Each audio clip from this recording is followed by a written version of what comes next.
Hello everyone, good morning. आज थोडी तब्येत बरी नाही आहे, गळा दुखतो आहे, डोकं दुखतं आहे, हातपाय दुखत आहे, पण तरीसुद्धा मला मिनी ब्लॉग शूट करायचं होतं, ते घेतलं करायला.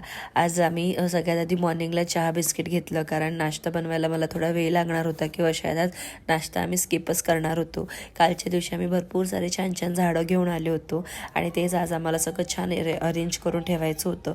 आणि काल आम्ही आणखी एका ठिकाणी गेलो होतो पॉट्स घ्यायला, पण तिथे आम्हाला खूप महाग वाटले ते पॉट्स, तर आम्ही ते काही घेतले नाही. सो असा काहीसा आम्ही थोडासा लुक चेंज केला आहे आमच्या बाल्कनीचा. जे लेफ्टला होतं ते सगळं राईटला शिफ्ट केलं, कारण मॉर्निंगला राईट साईडला मस्त कोहळं असं ऊन येत असते, म्हणून ते सगळं आम्ही तिथे शिफ्ट केलं. आणि माझ्याकडे ना एक चप्पल ठेवायचा स्टँड होता, जो की आम्ही वापरत नव्हतो. म्हटलं हा सुद्धा आपण इथे अरेंज करूया. आणि त्यानंतर जेवढी सगळी धूळ होती ते सगळं मी तिथनं काढून टाकलं. एक झाड होतं ज्याला गुडलक झाड असं ते बोलत होते, मला त्याचं एक्झॅक्ट नाव मलाही नाही माहिती याचं. यातनं थोडीफार डस्ट नाही म्हणता येणार, कचरा होता वरचा, तो मी काढायला घेतला आणि त्यातनं खालपर्यंत त्याचं मूड आलं होतं. तर मला याच्यासाठी प्रॉपर अशी मोठी कुंडी लागणार होती, ती सुद्धा आज आम्ही जाऊ घ्यायला पॉसिबल झालं तर. त्यानंतर थोडंफार क्लिनिंग करून घेतलं आणि लगेचच स्वयंपाक करायला घेतला. आज इव्हाना आमच्याकडेच होती अव्यूबरोबर खेळायसाठी. तिच्या आईला बाबांना थोडं बाहेर जायचं होतं, त्यामुळे ती आमच्याचकडे खेळायला होती.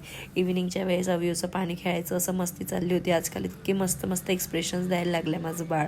त्यासाठी छान छान असा राजगिराचा शिरा केला, त्याला भरवलं आणि त्यानंतर त्याला खाली वॉक करायला घेऊन गेली.